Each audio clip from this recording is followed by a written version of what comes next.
Gwe munange naye ate munange ng'onyumidde nnyo munange bino byasenga munange bino bimpeera maama bino andi oba oyaleka omanyi naliko ne anko Tamala emirundi oyo alina byambuuliramu ebisajja kikulu nagamba nti abakyala abo bolaba balina amatu ge tulaba nene ge tutalaba asinga oba omulabye physically bwati nagamba nambuuliramu kubaza nali mubuuzaamu nagamba nti ekisinga olumu okwekyangisa abakyala abo nti oba oli awo omwami we aba amugambira mukutukumu kuno nakutwala ki kwe tulaba nga information maybe eyita mukuli okutu okulala kwe tutalaba nga tayogererayo bulungi okitegeera simanyi oba onfuna naye just Tamala emirundi gwe yakingamba nakiyigiramuko nti abakazi balina okutukwa mirundi ebiri nti amatu balina emirundi ebiri ag'okulala samubuuza njo galiwa naye ng'omusajja omukulu nagategeera so the kyendowooza as a man alina just kutereeza butereeza n'agamba nti demu wange munyonyodde ntya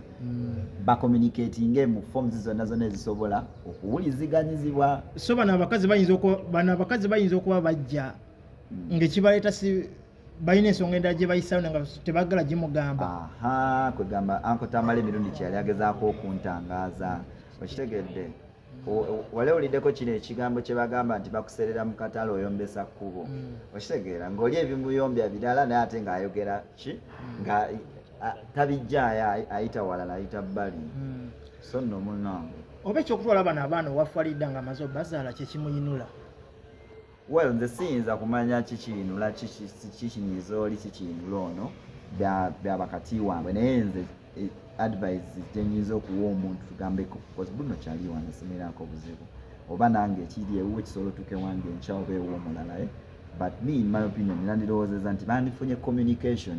kyova olaba agambye nti bw'aba yali tasobola muwuliza mugana amatu ge tulaba Tamala emirundi yatugamba abakyala balina amatu amalala agezeko mugambira mu kutu okulala nawe okwogeramu okutu okulala waye ngezaako kuba Tamala yambuusa ande nawe bandibadde bavuddeyo nga bacomplaining oba oli awo kubaze Tamala musajja mukulu ate bagamba eriiso ly'omukulu awaddugalayo wakola ki weewalaba alina byeyaŋŋamba awo n'amala n'aŋŋamba abakyala balina amatu ameka ga mirundi emeka ebiri kuli okutu kwolaba bw'omugamba nga tawulira ayogera kunyiiga ayogerereko ne mukutu okuki omugezi gwawadde Bruno nga muwadde bikozi nange Tamala yagamba n'omuyaye yenna ali eyo nti ebintuutu bwe mwesojja jjukira abana abakyala olumu aba ayagala muyombemu ate natural ebba okuyomba kuyinza wate kubamenya nnyo naye fe abasajja olina engeri gyogetinga drain bi ng'oyomba nnyo tetuli menti kuyomba nnyo oba nakwereega so nsaba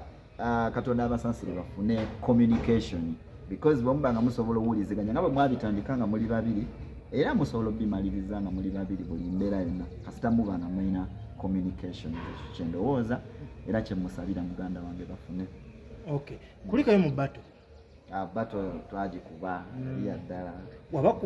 kuba aba extra balaba nga tubabuuza gye badda nga beebuzaabuza naye kyanyuma because bannayuganda bajja okusookera ddala nga bangi n'abayimbi bonna abaliko baweereza bulungi n'abatesitesi tebateekateeka bubi mwali ku live band yali live band band ya bagiyita maestro eyatukulira banga kinga okubya ku live band okwo kuviira ddala mu kkanisa gye natandikira atuyimba live band ziga tuli ku establishing a band yaffe live music is the way to go era ndoza obuulira ne bemanyimba mu studio ne bwemba njogera bwogezi eddoboozi eriri live lyawukana ku bya CD so ndiba musanyufu nnyo nga one time industry yaffe etuuse nga ffenna tudelivalingira abantu baffe live music lwakuba nti olumu costs ziremesa nga bw'omanyi nti omusajja aba akuwadde omulimu gwe tagenda kusobola kusasula babbandi bonna business perspective live netasoboka wabula ate singa kiba nga kisobose kyandinyumye nnyo nga ffenna tusobola okuyimba live omwana ku social media okwo yavayo n'agamba omusajja live yamulemye chosen blood nengamba ye chosen blood wa live band n'agamba yafulatinze tekisoboka omuntu tasobola kuwulira nti ofulatinze nga n'oluyimba oyimbyeko kitundu kyalwo because oluyimba lwetwayimba yali waddawa okitegeera just aline bulinzi chosen blood experience tugende tegeka omwaka ogujja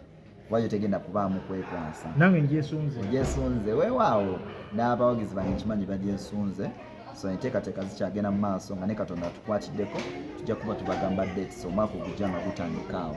ekataligira n'ogwokubiri tuyinza obutabusukka February omwezi gw'ekirabulaavu gwennyini tubakuba endongo bajje bakakase nti ddala chosen blood asobola yimba live oba tasobola naye ku battle twayimba even n'olimba terwaggwayo aba tajajinze bulungi.